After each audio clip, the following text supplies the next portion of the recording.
Yes guys, what's going on? Welcome to Adam McKola TV. I am Adam. Welcome back to the channel. Unfortunately, I've got to make this video to discuss a topic that I hate discussing, but it's a topic that will always rear its ugly head. England were out on international duty. The international break is coming to a close. They cruised to a 6-0 victory, and that's not what I'm here to discuss. I'd love to be here to discuss how Rashford had returned to scoring ways and England had cruised to victory as they were nearing European 2020 tournament qualification. But that's not what we're here to talk about. We're here to talk about the story that has marred that game, which was more racist abuse from football fans aimed at footballers on the pitch that are simply just doing their job. England today almost became the first team to implement the UEFA policy of a free strike rule. They had adhered to the guidelines and pulled it up with the referee, the assistant, on a number of occasions in the first half, stopping play. These racist chants and monkey chants and boos and all sorts coming from the Bulgaria fans continued throughout the second half, although some Bulgaria fans, the ones that it appeared to be coming from, had left the stadium. There were Nazi salutes, all sorts of nasty stuff. It's the kind of stuff that you don't want to see. And of course, these young footballers out on international duty, living their dream, all they want to do is kick ball. You know what I mean? All they want to do is kick ball. And they're there having to put up with this. And quite frankly, it's a disgrace. Now, I take my hats off to the fact that England have become the first team, and Gareth Southgate has given the support to his players and his staff to enable them to act in this manner and become one of the first teams to pull it up and go through that policy of, 3 strikes. I find it daft that you get 3 strikes in terms of, after 3 strikes we'll come off the pitch and the game will be abandoned. But I take my hats off to the England team for doing that. And I echo a lot of the praise for the likes of Gareth Southgate, who I thought handled himself fantastically well. The players who handled themselves fantastically well as well. They were put under that pressure, and some could say that they're footballers, they get paid a lot of money, they should be able to deal with boos and pressure and all sorts. But ridiculous racist abuse for no reason other than your skin colour it must drive them mad, because it's deeply offensive to them, obviously. And then they're getting this while they're on the ball. It obviously will affect their game. They'll be trying to prove them wrong. They'll probably make decisions they wouldn't have normally made from a footballing perspective. And just from a non-footballing perspective, from a human perspective, we don't want these lads to be going through this. And here they are going through this while they're playing football. It's a disgrace. And the fact that they get 3 opportunities before, anything happens is quite frankly a disgrace. And I take my hats off to the way they handled it all. The players particularly scoring goals. Ross Barkley, Marcus Rashford, Raheem Sterling scoring goals and sticking 2 fingers up to those racists that were obviously abusing them and the other black players. And, hats off to them for that. But I really wish that they walked off that pitch in the second half. Because whilst the racist abuse did settle down a little bit, and it did quiet down, it still continued. There was still evidence of that happening. There was still whistles and boos and cheers and monkey sounds when black players were on the ball. It was still happening. Whilst a lot of those fans may have left the state, it was still happening. And I would have loved to have seen them take a stand and walk off. Now, when I tweeted this, a lot of people said, well, you abandon the game, it's 3-0, you lose the game. Well, quite frankly, England were 4-5-0 up. If England go off the pitch because of racist abuse, even though they've done the 2 parts of that, stopping and all that, if they go off, it's quite clearly a 3rd strike. And if UEFA even tried to deny them a victory and deny them the points, there would be absolute mayhem. And I think we need, someone to take a stand, because ultimately these guys could just start taking the mickey. Doing it, they've gone over once, they've gone over twice, now we'll relax, we'll leave, we'll go for a beer, or, it's like they're almost playing a game.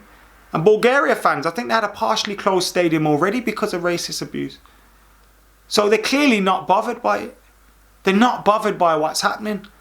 So surely a stand needs to be made. Now, I also loved Ian Wright's comments today, and I find myself agreeing with Righty an awful lot on what he says, and even when I don't, I just enjoy him as a pundit, which is a shame because he's an Arsenal legend. But nevertheless, I thought he was bang on, and he was bang on about Greg Clark's comments as well. Now, Greg Clark, I thought, came out and spoke quite well, but there was part of his comments where he praised the UEFA for wanting to do so much against racism, and I feel like he shouldn't have been pandering to them.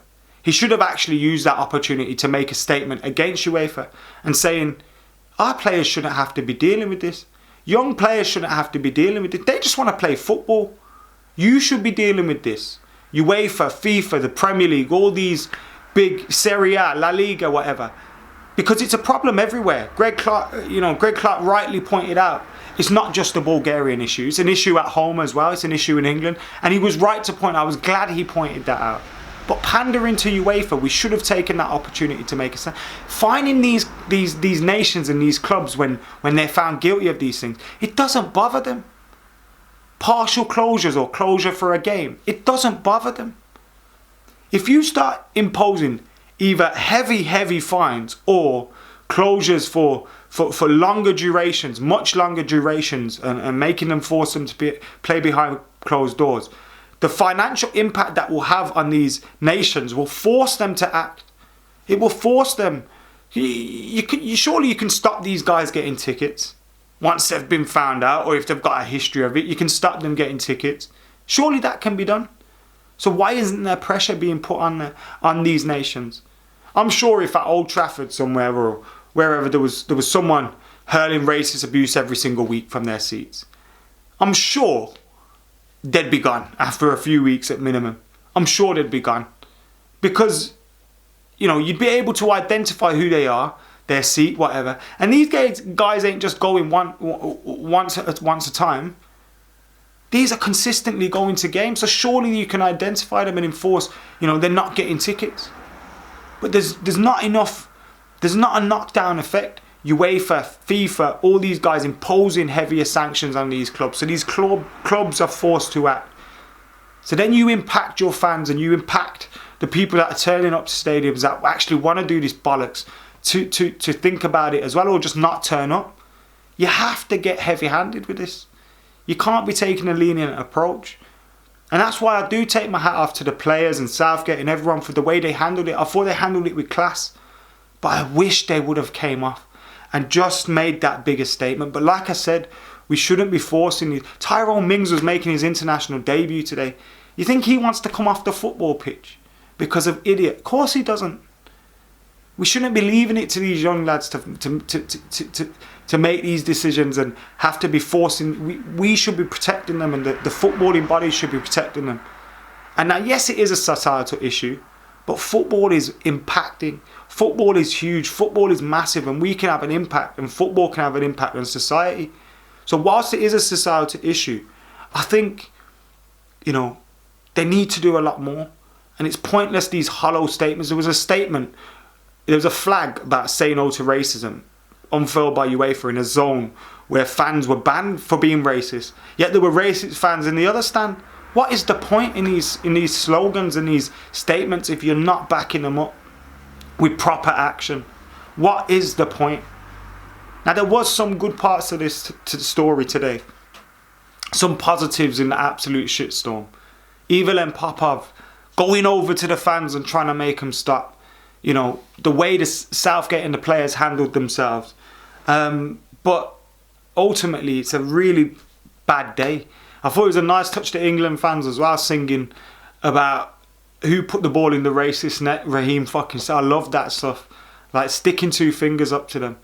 But we can't, English fans have got an issue as well. So it's not just an issue of other nations when we go into these places, although it happens a lot when we go to Europe and various other places. It's an issue at home as well, and governing bodies really need to take a stand. It was a big opportunity today, I thought, to make a more impacting statement. Whether the players walked off, whether Greg Clark took a stand and called out UEFA, I don't know. But I feel like it was maybe you know what? Maybe it will be a groundbreaking day in that, we were the first country to implement that policy, although I find the free strikes bollocks. But I feel like there could have been a more impacting statement made today. Although a couple of young black footballers scoring against Bulgaria as there's racists in the stands making monkey noise at them, and you know, beating them 6-0 is a big statement in itself. But you know what, these guys won't be going home thinking they've lost today, because they know they can go back to another game and do exactly the same thing all over again. And that's the issue. This won't be the last time. It won't be the last time. Anyway guys, thank you for watching.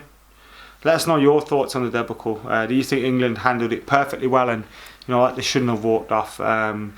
Do you think, I know you think UEFA need to do more. I think everyone thinks that. I think it's pretty obvious that the governing bodies need to do more, but it's a messy situation and it's a messy issue. But these bodies and these institutions need to start getting their hands dirty and resolving it, at the very least in football stadiums, because young footballers shouldn't be going to work and getting this.